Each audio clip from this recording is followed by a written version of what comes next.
community quarantine dahil sa COVID-19. Sabi niyang mahigpit na ipatutupad ang social distancing measures. Yung coronavirus pandemic po kasi global. Ayon sa Department of Health, umakyat na ang kabuang kaso sa 111.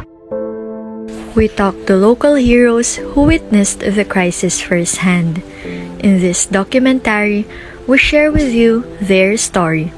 Stories of service, resilience, and humanity in the face of a global crisis. During the pandemic, many people stayed home, but some still had to go out. One of these are the healthcare workers. They stepped forward when it was safest to stay behind. We wanted to know their stories, so we searched, we asked, and we listened. Hi po Doc, good evening. Maaari niyo po bang sabihin ang pangalan niyo at ang inyong naging tungkulin noong pandemic? Okay, good evening. I am Dr. Debbie Jane, si Pastor. And ang role ko during pandemic, actually hindi pa ako doktor nung time na yon. Nagtitraining pa lang ako. That was internship sa Perpetual, Binyan, Laguna. So, bali, during that time, medyo struggle kami kasi sobrang limited. Kasi under pa kami sa school. So, hindi pa kami gaanong ine-expose sa ER. And during that time, kapag mag-OR kami, meron kami yung face shield. Plus ako, nakasalamin pa ako. So, struggle talaga. And then, sobrang ingat namin every time meron mga i-ooperahan na pasyente. So, kailangan naka-PPE kami. So, bukod sa scrub suit, may PPE pa kami na suot. And then, hirap talaga even sa paghinga kasi naka-ano kami, yung naka-N95.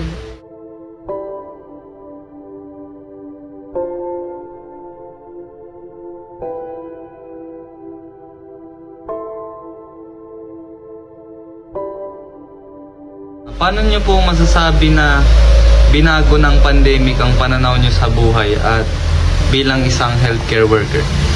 Binago ng pandemic ang pananaw niyo?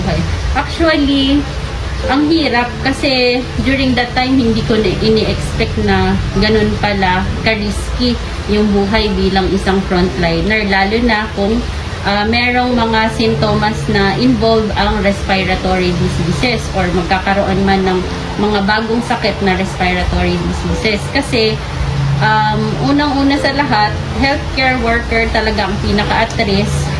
Ayaw man namin ma-risk yung mga family member namin, pero kailangan namin pumasok sa trabaho. So, kinakailangan doble ingat talaga. Say for example, kapag papasok ka sa trabaho, dapat dala-dala mo lahat ng mga pang-protection mo, and then pagka uuwi, kinakailangan bago ka umuwi maligo ka talaga muna, and then kung meron kang symptoms, isolate ka sa family member mo kasi sobrang delikado at mabilis lang yung hawaan kapag may respiratory symptoms. Meron din isang struggle ko during that time na nag-i-internship ako is buntis ako during that time. So, hindi lang ako nag-work bilang doktor, but also as a pregnant woman na during that time na-diagnose din ako ng mild COVID. So, salamat sa COVID vaccine, prior na nagkaroon ako ng ganong sakit, ay nabigyan muna ako ng yung AstraZeneca and then yung sa Sinovac na vaccine. So, hindi ganon siya kalala ang naging manifestation sa akin.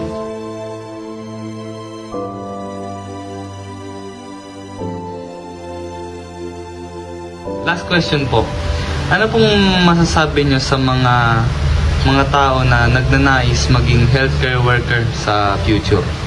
So, sa mga taong nagnanais maging healthcare worker sa future, commonly kasi pagka iniisip or thinking, kapag ka-doktor ka, mabilis kang yayaman, mabilis kang magkakaroon ng pera. Pero as time goes by na naging doktor ako, parang masasabi ko sa sarili ko na, ay, scam pala yun. Kasi hindi talaga ganon. Pag naging doktor ka, kinakailangan una, passionate ka. Nasa puso mo ba talaga ang pagbibigay ng tulong, pagbibigay ng treatment sa mga may sakit? Kasi hindi sa lahat ng oras ay lahat ng pasyente mo ay may pera. Merong ibang pasyente na lalapit sa'yo, walang kapera-pera. Minsan, tatawaran ka pa na, Dok, ito lang talaga yung kaya ko, okay lang ba na magpa-consult? Kasi sa ibang doktor, tinatanggihan. Pero ako ay encounter patient na walang-wala talaga. So, kapag nasa puso mo ang pagiging doktor, yung pera ay wala.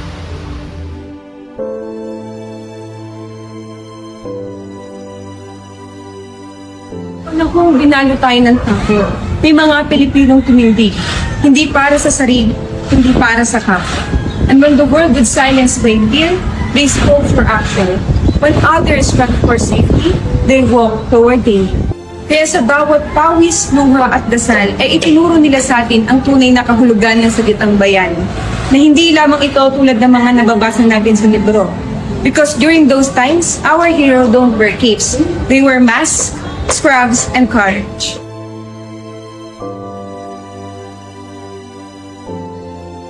They are the heartbeat of this nation, and as we move forward, let their courage echo in our choices.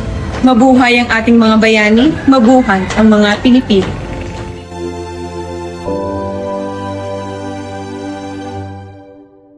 The world changed overnight, but in the face of uncertainty, heroes emerged. Frontliners, stepping up when we needed them the most, they deliver healthcare services and community support and awareness, putting their own lives on the line to protect ours.